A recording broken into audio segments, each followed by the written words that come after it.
Est-ce que le 13 novembre 2015 peut se reproduire à l'identique en France? D'abord avec vous, Yves Lefebvre. Souhaitons que non. Souhaitons que non. Effectivement, prétendre à dire que ça ne puisse pas se renouveler serait, je crois, un peu, pour le moins, présomptueux.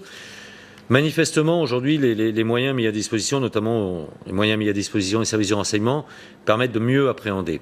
On sait aussi qu'on est dans une configuration complètement différente et qu'aujourd'hui, on est plus en droit de craindre des actions, je dirais, créées purement sur le territoire.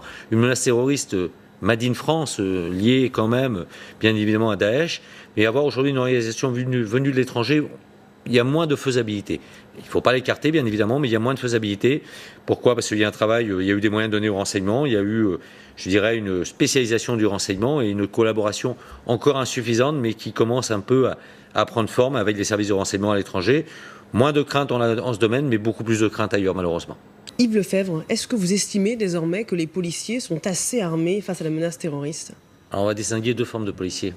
Mes collègues qui interviennent, des unités spécialisées, le RAID, la BRI BAC-PP, les BRI, voire parfois même les brigades anticriminalité. Parce que comme le disait fort justement Alexandra tout à l'heure, il y a un plan d'intervention national. Bon, on pourrait revenir à débattre des 20 minutes, parce que c'est un peu parfois, je crains qu'à un moment donné, si nous devions constater à nouveau une tentative ou une tuerie de masse, ça pourrait être malheureusement, passez-moi l'expression, un peu la course à échalote. Maintenant, le problème reste quand même toujours aussi palpable chez les primo-intervenants, à savoir les équipages de la police secours.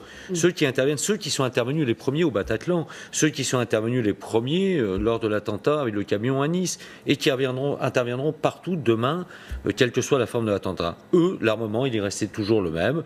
On les a pas, ils ne sont pas formés pour les interventions sur tuerie de masse, donc ils arrivent en premier rideau. Ils essuient systématiquement les premiers coups de feu et ils doivent se protéger avec encore des moyens qui ne sont pas encore au top aujourd'hui, il faut savoir le dire. Quelles sont les armes dont ils disposent? Ils disposent exclusivement aujourd'hui de l'arme de poing, du Six Hour. Seules les unités à partir des brigades anticriminalité ou des sections d'intervention, on va dire des unités un peu plus constituées, eux disposent d'un matériel, notamment du nouveau fusil d'assaut. Les primo-intervenants, ceux qu'on voit, le policier que vous pouvez voir en permanence, insuffisamment, mais en permanence sur la voie publique, lui ne dispose que de son armement individuel. On a encore la problématique des gilets pare-balles. On sait encore que toujours ces mêmes primo-intervenants aujourd'hui ont des moyens de protection qui sont complètement dépassés, qui ne sont même plus adaptés et dont la date de péremption est complètement dépassée. Mais Gérard Collomb a promis un plan Gérard Collomb a promis, pour améliorer l'équipement des policiers. Ses prédécesseurs, notamment Bernard Cazeneuve, avaient également beaucoup promis. Mais ça ne vous rassure pas? Non, ça ne me rassure absolument pas. Vous savez, on a équipé, je voyais sur le reportage précédent, des véhicules, notamment pour les brigades anticriminalité. Alors on les a dotés de véhicules parfaits. Mais quand ils doivent rentrer tout leur matériel d'intervention dans le véhicule, il faut, avant de pouvoir intervenir, il faut vider le coffre pour pouvoir accéder au fusil d'assaut. Non mais vous imaginez, c'est on se pose, imaginez-vous, à un moment donné, on se met sur le bord de la route, on vide le matériel et on va accéder au fusil d'assaut. Donc il se passe des minutes ô combien précieuses pour préserver des biens et des personnes. Donc non, on a avancé, mais encore une fois, on le disait en aparté avant l'émission, encore une fois, on a été dans la réaction et absolument pas dans l'action. Aujourd'hui, il reste la plus grande part de mes collègues policiers de voie publique qui ne sont pas suffisamment équipés, qui ne sont pas suffisamment formés et qui n'ont pas, qui plus est, je dirais, les moyens en véhicule ou en matière de protection. C'est ahurissant ce que vous nous racontez. Pourquoi ça coince? Pourquoi ça coince? Ça coince pourquoi? Parce qu'on est rentré. Alors, Bernard Cazeneuve avait, ou je crois même Manuel Valls, avait créé un fameux service, un service commun à la police-gendarmerie. On appelle ça le CLC chez nous. C'est un service d'achat, d'équipement, de logistique, de la sécurité intérieure.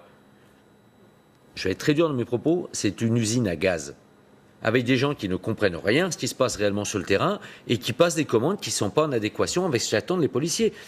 Le lendemain du Bataclan, on s'est rendu compte que mes collègues CRS n'avaient pas les gilets pare-balles lourds qui sont prévus, dont ils doivent être équipés pour des actions et pour des interventions bien précises. Notamment avec des Kalachnikovs. Notamment avec des Kalachnikovs, bien évidemment, qui sont des matériels qui doivent les préserver au maximum de tout risque d'attaque et de tout risque de coups de feu, qui plus est de la Kalachnikov.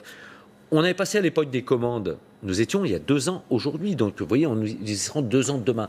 On s'est rendu compte que le CLC, le fameux service de l'armement et de l'équipement avaient commandé des tailles uniques. Mais un premier CRS ne ressemble pas à un deuxième CRS. Donc il a fallu réagir à nouveau. La réaction qui est un phénomène, je dirais, récurrent chez nous. Le lendemain de Charlie Hebdo, on s'est rendu compte que pour les aéroports parisiens, les policiers n'étaient pas habilités à l'armement lourd. On s'aperçoit aujourd'hui que mes collègues policiers ne peuvent plus porter leurs armes en dehors des heures de service. Pourquoi ? Parce que les stands de tir sont en nombre insuffisant et n'ont pas les fameux 4 tirs obligatoires. C'est un problème de moyens alors. C'est un problème de moyens, c'est un problème d'organisation. Aujourd'hui, il faut tout réorganiser dans la police nationale, parce que ce qu'il faut quand même savoir dans cette lutte antiterroriste, aujourd'hui, ceux qui sont les premiers à devoir assurer la sécurité de nos concitoyens ne sont même pas eux-mêmes en sécurité. C'est là tout le drame aujourd'hui. Ce qui veut dire que c'est le renseignement qui est la clé aujourd'hui, mais ce renseignement, Yves Lefebvre, ne peut pas suffire à lui tout seul. Le renseignement ne peut pas suffire à lui tout seul. Le renseignement doit être là pour collecter des informations issues du terrain. Déjà, trouvons la solution aujourd'hui pour supprimer les zones de non-droit. On a des secteurs aujourd'hui, de plus en plus, on a beaucoup parlé de la grande borne à Viry-Châtillon, mais combien d'autres secteurs, notamment malheureusement en Seine-Saint-Denis, où on a des secteurs, et pas qu'en Seine-Saint-Denis, j'étais à Marseille la semaine dernière, il y a véritablement des zones de non-droit, où on m'a dit très clairement, non, là on change de route, on ne rentre pas. On ne rentre pas. Il y a des secteurs où on ne peut plus rentrer. Donc il faut qu'on réinvestisse ce terrain. Et le renseignement doit être, je dirais, le réceptoire de cette communication issue de terrain. Donc il faut à nouveau redéployer des forces de l'ordre. Pour ce faire, il faut réorganiser, redéployer, reprendre pied partout, pas exclusivement, parce qu'il faudra aussi concilier à la fois le préventif, la collecte de renseignements, le préventif et le répressif dans ces quartiers. Mais c'est la source même aujourd'hui qui nous permettra de détecter un début de commencement peut-être même de radicalisation chez un individu ou un changement de comportement qui peut laisser à penser, et là je rejoins pleinement l'analyse faite par Alexandra, effectivement aujourd'hui, ce qu'on dit communément dans notre jargon de policiers, on tape de plus en plus tôt, oui effectivement on tape de plus en plus tôt à titre préventif. Et ça on ne peut que on comprend qu'il y a donc de nombreux chantiers à mener 2 ans après, même si beaucoup de choses ont changé. Merci à vous d'avoir été avec nous sur LCI.